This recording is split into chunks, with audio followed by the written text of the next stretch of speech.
बड़ी खबर चंद्रयान 3 से जुड़ी हुई। अंतरिक्ष यान चंद्रयान 3 के प्रोपल्शन मॉड्यूल से अलग होने के बाद लैंडर विक्रम ने चांद की सबसे ताजा तस्वीरें भेजी। अंतरिक्ष में रिसर्च करने वाली भारत की स्पेस एजेंसी इसरो ने उन तस्वीरों को जारी भी किया जिनमें चांद की सतह पर बड़े बड़े गड्ढे दिखाई। एक रोज पहले ही लैंडर विक्रम को अंतरिक्ष यान के प्रोपल्शन मॉड्यूल से अलग किया गया। बाद में लैंडर की रफ्तार कम करके उसे चंद्रमा की सबसे निचली कक्षा में ले जाया गया ताकि चांद पर उसे सुरक्षित तरीके से उतारा जा सके। तो तस्वीरों में चांद पर गड्ढे नजर आए। ये ताजा तस्वीरें लैंडर ने भेजी है। इसरो का मिशन चंद्रयान 3 चांद पर इतिहास रचने से महज कुछ किलोमीटर दूर है। अब पूरे देश को 23 अगस्त का इंतजार है जब लैंडर विक्रम की चांद पर सॉफ्ट लैंडिंग होगी और उसके बाद लैंडर से रोवर प्रज्ञान बाहर निकलेगा जो चांद की सतह पर चलेगा और पूरे इलाके का परीक्षण करेगा, जिसके साथ ही भारत एक और बड़ा इतिहास बनाएगा। भारत का चंद्रयान 3 चांद के दक्षिणी ध्रुव पर स्पेसक्राफ्ट लॉन्च करने वाला दुनिया का पहला देश बन जाएगा। दरअसल ऐसा माना जाता है कि चंद्रमा का पोलर रीजन दूसरे रीजन से अलग है। यहाँ के कई हिस्से ऐसे हैं जहाँ सूरज की रोशनी कभी नहीं पहुँचती और तापमान भी -200 डिग्री सेल्सियस से नीचे चला जाता है। वैज्ञानिकों का ऐसा अनुमान है कि यहाँ बर्फ के रूप में पानी मौजूद हो सकता है। हालांकि भारत के पहले चंद्रयान मिशन ने चंद्रमा की सतह पर पानी होने के संकेत दिए थे। भारत का पहला चंद्रयान मिशन 2008 में लॉन्च हुआ था। चांद पर लैंडर विक्रम की सॉफ्ट लैंडिंग ही इसरो की सबसे बड़ी चुनौती है। इसरो के वैज्ञानिकों के मुताबिक चंद्रयान 3 के प्रोपल्शन मॉड्यूल से अलग होने के बाद लैंडर सामान्य तरीके से काम कर रहा है। यही नहीं, लैंडर ने चांद की सबसे ताजा तस्वीरें भी भेजी। उन तस्वीरों को इसरो की तरफ से जारी किया गया। मतलब लैंडर विक्रम चंद्रमा के बेहद करीब पहुंच गया है। और इसरो के वैज्ञानिकों के मुताबिक चंद्रयान 3 के प्रोपल्शन मॉड्यूल से अलग होने के बाद लैंडर विक्रम न सिर्फ सामान्य रूप से काम कर रहा है बल्कि सही तरीके से चांद की तरफ बढ़ रहा है। सबूत के तौर पर लैंडर ने 17 अगस्त को ली गई चंद्रमा की सबसे ताजा तस्वीरें भी भेजी जिन्हें इसरो की तरफ से जारी किया गया। इसरो के मुताबिक प्रोपल्शन मॉड्यूल से अलग होने के बाद लैंडर ने ये तस्वीरें खींची। इन तस्वीरों में चंद्रमा की सतह पर गड्ढे दिखाई दिए।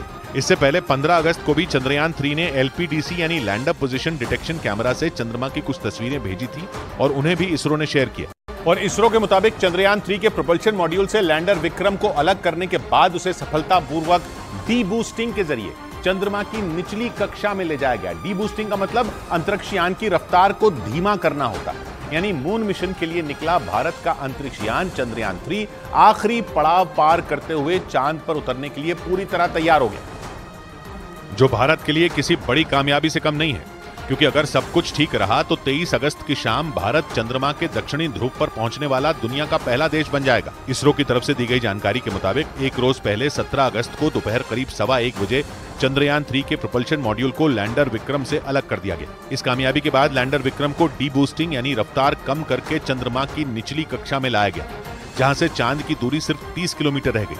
30 किलोमीटर की ऊंचाई से ही लैंडर विक्रम धीरे धीरे चांद पर उतरने के लिए कदम बढ़ाएगा। इसरो ने चंद्रयान 3 को सफल बनाने के लिए मिशन चंद्रयान 2 की गलतियों से सबक लिया है। इसरो ने यह सुनिश्चित किया है कि पिछली कोई भी गलती इस मिशन के साथ ना हो, जिसकी वजह से वैज्ञानिकों ने इस मिशन में कई तरह के बदलाव किए हैं। चंद्रयान 3 की लैंडिंग साइट चंद्रयान 2 जैसी ही है, लेकिन इस बार वैज्ञानिकों ने चांद पर इसका लैंडिंग एरिया बढ़ा दिया है। यानी चंद्रयान 3 चंद्रमा के दक्षिणी ध्रुव के पास 70 डिग्री अक्षांक पर लैंड करेगा। चंद्रयान 3 का लैंडिंग एरिया बढ़ाया गया है। चंद्रयान 2 में लैंडिंग साइट 500 मीटर गुणा 500 मीटर थी, लेकिन इस बार लैंडिंग साइट 4 किलोमीटर गुणा 2.5 किलोमीटर है। साथ ही इस बार लैंडर में 5 की जगह 4 इंजन लगाए गए हैं। फाइनल लैंडिंग 2 इंजन की मदद से होगी ताकि 2 इंजन आपात स्थिति में काम कर सके। चंद्रयान 2 मिशन में आखिरी समय में 5वां इंजन जोड़ा गया था। इंजन इसलिए हटाया गया है ताकि ज्यादा फ्यूल साथ ले जाया जा सके। और इसरो के मुताबिक अंतरिक्ष यान से अलग होने के बाद लैंडर विक्रम ने प्रोपल्शन मॉड्यूल को thanks for the ride mate कहा। मतलब लैंडर विक्रम ने चंद्रमा के नजदीक पहुंचाने के लिए प्रोपल्शन मॉड्यूल का धन्यवाद किया। एक रोज पहले चंद्रयान 3 के प्रोपल्शन मॉड्यूल को लैंडर से अलग किया गया ताकि लैंडर विक्रम को चंद्रमा की निचली कक्षा में पहुंचाया जा सके। लेकिन चंद्रयान 3 के प्रोपल्शन मॉड्यूल से अलग किए जाने के बाद लैंडर विक्रम ने प्रोपल्शन मॉड्यूल को thanks for the ride mate कहा। मतलब लैंडर विक्रम ने चंद्रमा के नजदीक पहुंचाने के लिए प्रोपल्शन मॉड्यूल का शुक्रिया अदा किया। लैंडर से अलग होने के बाद प्रोपल्शन मॉड्यूल अब चंद्रमा की कक्षा में रहकर महीनों तक धरती से आने वाले रेडिएशन का अध्ययन करेगा, जबकि लैंडर विक्रम चांद के चारों तरफ चक्कर लगाकर उसी सतह पर उतरेगा। लैंडर में कई ऐसी मशीनें लगी हैं जो चांद पर उतरने से पहले सतह की गर्मी और भूकंप के साथ साथ कई दूसरी चीजों की जांच करेंगी।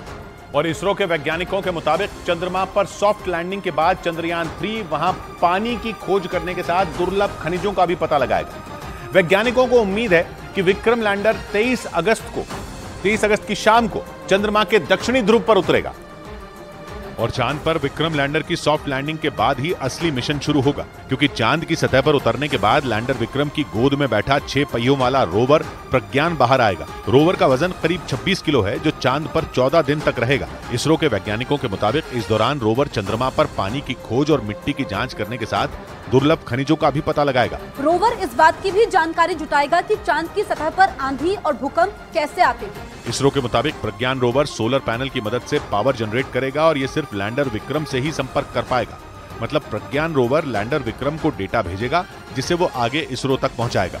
और इसरो के वैज्ञानिकों के मुताबिक चंद्रयान 2 की नाकामी से सबक लेते हुए इस बार लैंडर विक्रम को ज्यादा मजबूत और कई खास तकनीकों से लैस किया गया है, ताकि किसी भी सूरत में चंद्रमा के दक्षिणी ध्रुव पर लैंडर के उतरने की प्रक्रिया फेल ना हो। क्योंकि सितंबर 2019 में सॉफ्टवेयर में गड़बड़ी की वजह से चंद्रयान 2 की क्रैश लैंडिंग हुई थी। इसीलिए पिछली बार से सबक लेते हुए इसरो के वैज्ञानिकों ने लैंडर विक्रम में खास तकनीक का इस्तेमाल किया है। पिछली बार की तुलना में इस बार लैंडर विक्रम को ज्यादा मजबूत बनाया गया है, ताकि चंद्रयान 2 जैसा हादसा न हो। इसरो के मुताबिक लैंडर विक्रम का वजन 1726 किलोग्राम है, जो अपने साथ रोवर को ले गया। प्रोपल्शन मॉड्यूल से अलग होने के बाद यह ऑनबोर्ड सॉफ्टवेयर की मदद से चंद्रमा की सतह पर लैंड करेगा। लैंडिंग के वक्त इसकी रफ्तार 2 मीटर प्रति सेकंड होगी। लैंडर विक्रम की लैंडिंग के साथ ही भारत चंद्रमा पर उतरने वाला दुनिया का चौथा देश बन जाएगा। अभी तक सिर्फ अमेरिका, रूस और चीन ही ऐसा कर पाए हैं। चंद्रयान 3 इसरो की योजना के मुताबिक चांद के बेहद करीब पहुंच चुका है। अब सिर्फ चंद दिन बचे हैं जब भारत चांद पर इतिहास रच देगा। इससे जुड़ा एक अहम पड़ाव 20 अगस्त को है, जब डीप बूस्टिंग का दूसरा ऑपरेशन शुरू होगा। इस सिलसिले में शुक्रवार को इसरो ने गुड न्यूज दी। इसरो ने जानकारी दी कि पहली डी बूस्टिंग की प्रक्रिया को सफलतापूर्वक पूरा कर लिया गया है और इसके जरिए चंद्रयान की कक्षा घटाई गई है। इसरो अब डी बूस्टिंग का दूसरा ऑपरेशन 20 अगस्त को रात 2 बजे शुरू करेगा। इसके बाद लैंडर की चंद्रमा से न्यूनतम दूरी 30 किलोमीटर और अधिकतम दूरी 100 किलोमीटर रह जाएगी। सबसे कम दूरी से ही 23 अगस्त को शाम 5:47 पर सॉफ्ट लैंडिंग का प्रयास किया जाएगा।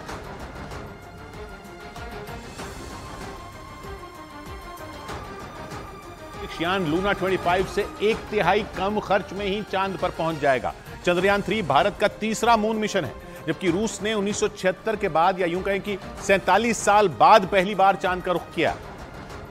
लेकिन भारत और रूस के मून मिशन के बजट में भारी अंतर है। एक रिपोर्ट के मुताबिक रूस के लूना 25 का वजन 1750 किलोग्राम है, जबकि चंद्रयान 3 का वजन 3800 किलोग्राम है। लेकिन इसके बाद भी दोनों के मून मिशन में आने वाले खर्च में जमीन आसमान का अंतर है। इसरो के मुताबिक चंद्रयान 3 का बजट सिर्फ 615 करोड़ रुपए है। हालांकि रूस ने लूना 25 के बजट का ऐलान नहीं किया, लेकिन एक रिपोर्ट के मुताबिक इसकी लागत करीब 1600 करोड़ रुपए है।